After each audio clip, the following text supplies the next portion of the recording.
Good morning, you guys. It's May 18th and it's time to do an update for the month of May. It has been a lot of growth, a lot of good energy. We got a 5-inch rain, which is pretty crazy, about a week ago, maybe a week and a half, and so things have grown a lot. Over here in the garden, I've got eggplant that went in and had a little bit of issues. This one is getting some fire ants chewing on the stem, and these are getting chewed on by the rabbits, but we're already getting a yield. So there's some eggplant. The rabbits really enjoy the garden. They hang out, one big guy in particular likes to hang out right here in the lettuce.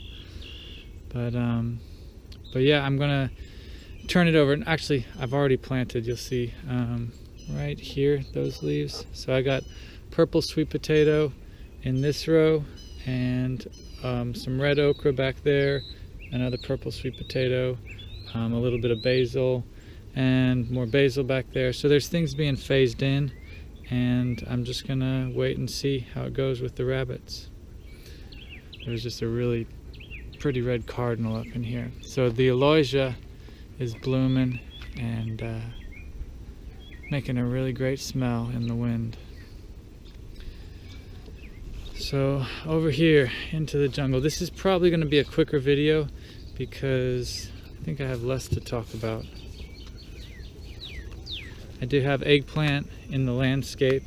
I did put a little energy that way, and not a really heavy year for persimmons, but there's still some.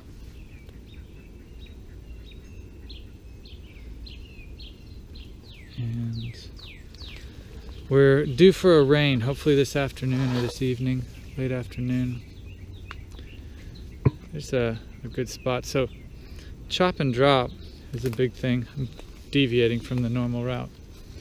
But you see all these branches that came down, and that was about recognizing that this grape right here that I'm trying to get established was needing more light. So this ash tree is going to get phased out, and this elm tree is getting, thinned out so that it doesn't smother, so that I can still get some balance and get some fruit out of that satsuma, things like that. So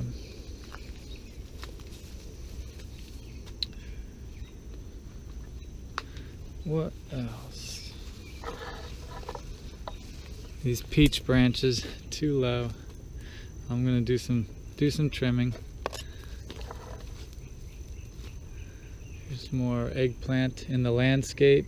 A lot of bloom, a lot of fruit set on pomegranates this year. This is the one that has fruited the best in the past, but there's fruit on all of them.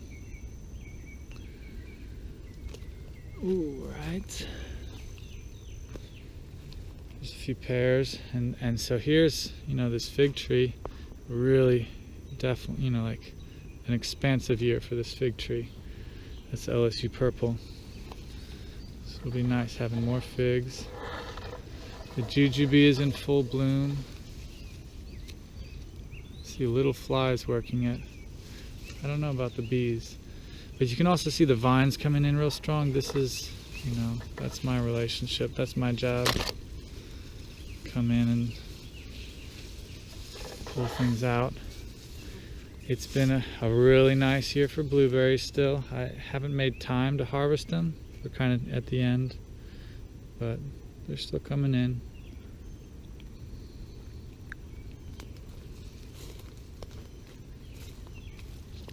You can tell just a lot of growth. So the avocados are hanging on the tree and expanding quickly. I think that's really exciting. Dozens, so that's cool. Got pears on that tree. These colonies are all filling up with honey. It's a really nice time of year, a good flow. So we got the rain just like right before. The tallow is blooming. Everything is blooming right now. It's the peak of the flow. And the bees, look at this, the social, the dance. They call it washboarding. I see it more in the evening, but it's really cool to see it on the pink box. You see it just all in unison. There's some depth. All right. So it's really cool to see this tomato coming back. It got hit by that really hard, heavy rain with like wilt. It wilted out. And so that's exciting. I thought it was a goner. Look how tall my trees are. Look at this fig tree way up there. I'm gonna bushwhack back this way because I gotta show you guys a new colony.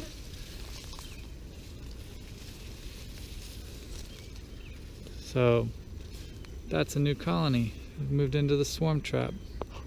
And this is the tomato that, you know, basically wilted out. It was underwater for a long time, and so it went from being the strongest tomato plant in the whole garden to being flopped over, and there's still a lot of fruit on it.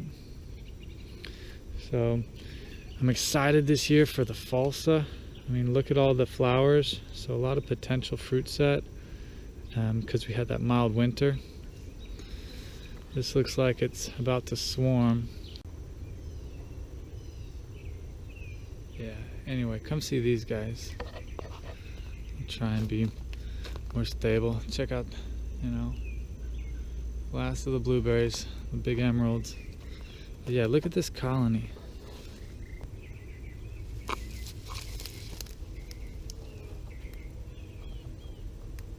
Everybody's dancing in the morning.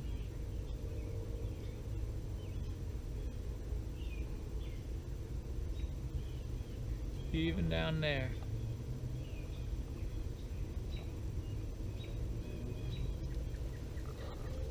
These are nice bees. They're making honey. So the moringa's coming back strong from the roots. There's a cassava down there as well. I'm getting hit with some fragrance from this kumquat right here. And I think the bees, well, I don't see them on it, but there's a lot for them to work right now. More blueberries. Feels like the Mars is a strong tree, but it's got a lot of city mold, a lot of ujikitsu. You see the fruit swelling up on the citrus. I forget, you guys have to go close. These guys are getting big fast. But I have some issue. You know, I have a lot of white flies on my citrus right now. And just hoping that it will find its balance and everything will work out. I did take some branches off of the pine tree. And actually this is, I should have done a video on it just to really let y'all, I don't know. I lost a chicken. So Ginger, my Buff Orpington, she died about a week and a half ago. She got really skinny and just wasn't taking food, and I don't know. So hopefully we made some adjustments to diet and we'll see how it goes.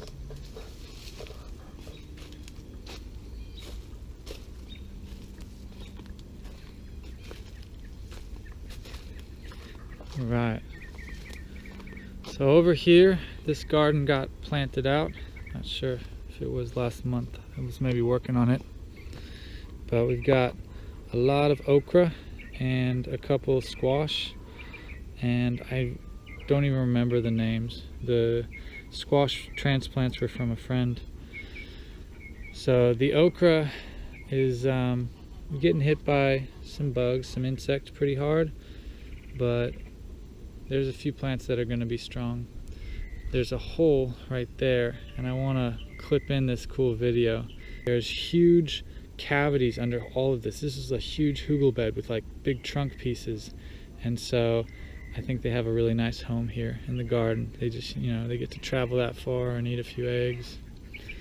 And the system is that I'm buying store eggs and then marking them. So that's what'll, you know, allow me to allow the snakes to eat the eggs. It looks like I can adjust the door because the chickens are still in there. And that's okay. The ducks are already out. Hey, George. Anyway, let's show you some first tomatoes right in there. There's a few more on that side. So It's nice. We're getting into tomato season. Here's more tomatoes over here. These are a little bigger. This is Carmelo. There's some good ones. Ah, the smell of tomato plants.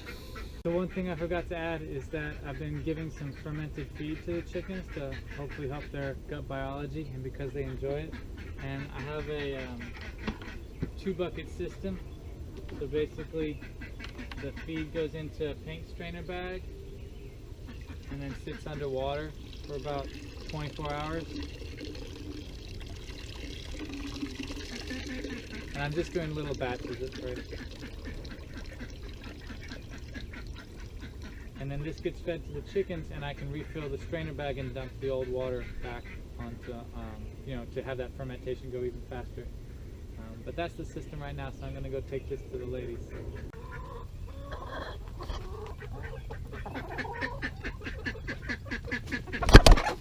Hey.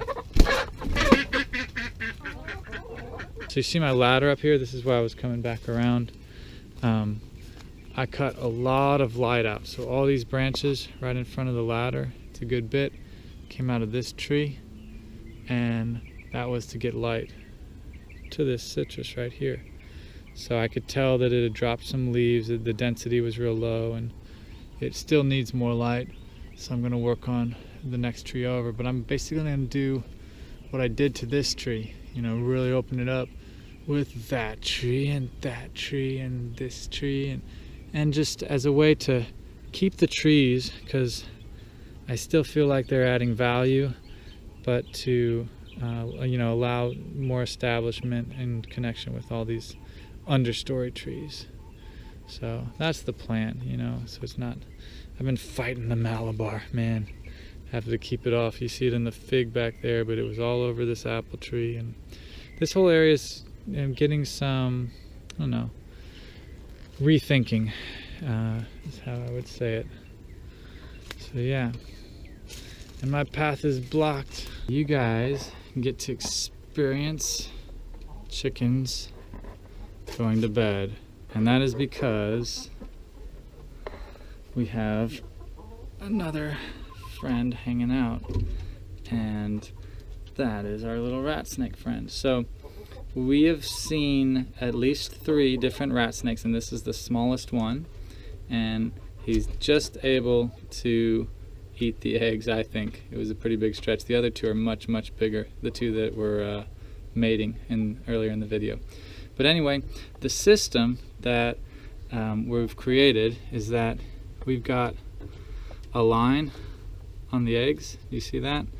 And so basically we're putting out store eggs for the snake, and that way they're not getting the higher value eggs and they're still finding the balance in the garden.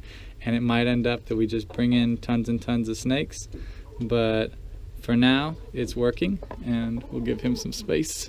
It's a little warm, so from winter you can see we got a cross breeze now, or maybe you can't see because of how dark it is, but they're vented on the sides and the top. And anyway, time for bed. Say good night. Good night. Well, that's about it, you guys. It was just a quick update this time, but the garden is growing and I'm excited for that transition into summer. Hope you enjoyed the video, and I'll catch y'all next time. Peace.